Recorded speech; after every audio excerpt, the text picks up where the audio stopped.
We made it! It's the end of January. I'm in my 30s now and I feel like every year just goes faster and faster, but for some reason, January just seems to last a lifetime. It's like the Monday equivalent of the yearly calendar. It's cold, the days are super short. If you can't tell, I'm not a big fan of January. However, that's enough of the January slander, and sorry to anyone born in January, because a bunch of good stuff actually did happen this month, which we're going to get into in this video. And some good news before we start. After reading all of your comments on my roundup of good news in 2023, from now on I'll be doing roundups of the best things that happened each month for our planet right here on YouTube, so be sure to subscribe and hit that bell icon to keep up to date. So let's take a look at some good news in January that you might have missed. After years of dedicated conservation, elephant populations in much of southern Africa have stabilised and are even beginning to show signs of recovery. In the Kavango Zambezi Transfrontier Conservation Area, try saying that 3 times, a recent survey recorded 227,900 elephants, a slight but encouraging increase. In the past, elephants' declining numbers were caused by a combination of habitat loss and ivory poaching.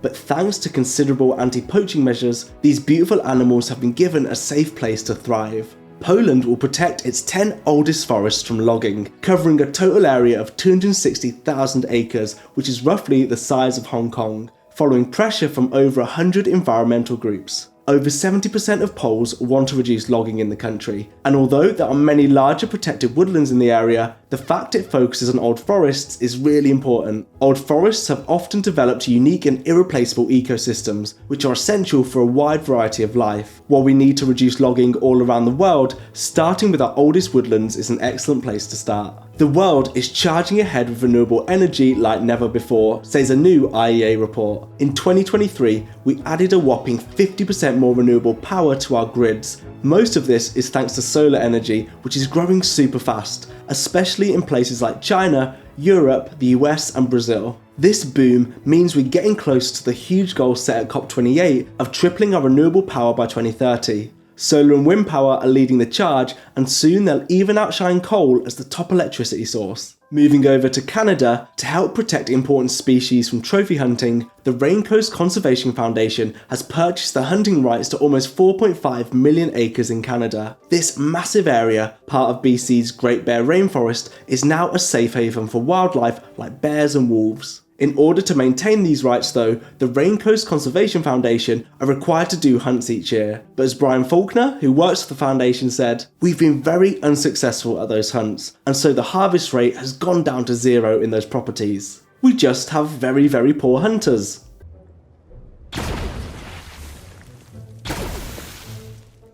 Instead, they promote ecotourism, demonstrating we can protect and immerse ourselves in nature without the need to shoot at it. How about that? A Norwegian court just said no to 3 big oil and gas projects because they didn't check how much damage they'd do to our planet. This is a big win for climate groups who've been fighting to ensure environmental impacts are fully considered in such projects. And here's Lauren MacDonald, an activist who's been campaigning against the climate impact of oil fields, to tell us why this is such huge news. The oil and gas fields that were stopped mean that 875 million barrels of oil will remain in the ground.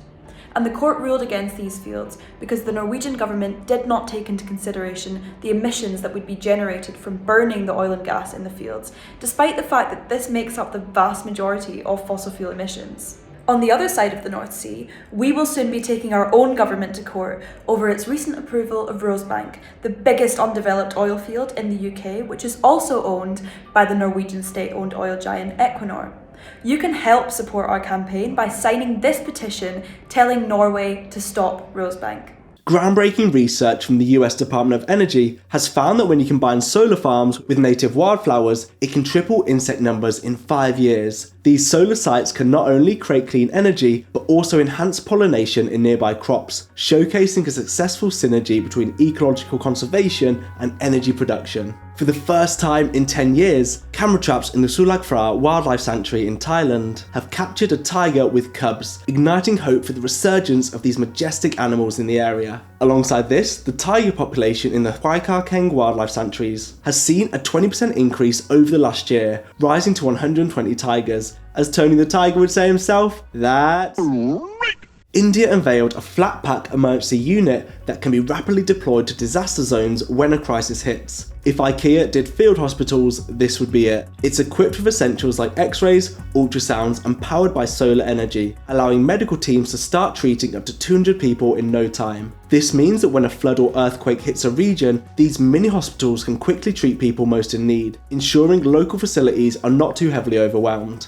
A Mexican wolf, the rarest subspecies of the grey wolf in North America, has been spotted in a New Mexico national park for the first time in almost a century. They were once a key species in the ecosystem but were almost extinct in the wild by the 1970s. This beautiful individual seems to have wandered there in search of a mate. Out of concern for her safety, and since there are no other Mexican wolves in the area, scientists captured her and returned her to a temporary facility for breeding, before releasing her back into the wild. Her pups might be the first generation of wolves to return to the area and restore balance to the ecosystem. And here's some quickfire stories to end the video on. I don't know what that was. The British Fashion Council has banned fur from London Fashion Week after over 100,000 people supported Peter's plea for fur-free fashion. This move is part of a growing trend among fashion events and brands to reject animal-derived materials like fur. Copenhagen Fashion Week has already banned fur, the organisers of Helsinki Fashion Week have banned leather, and Melbourne Fashion Week now prohibits wild bird feathers too.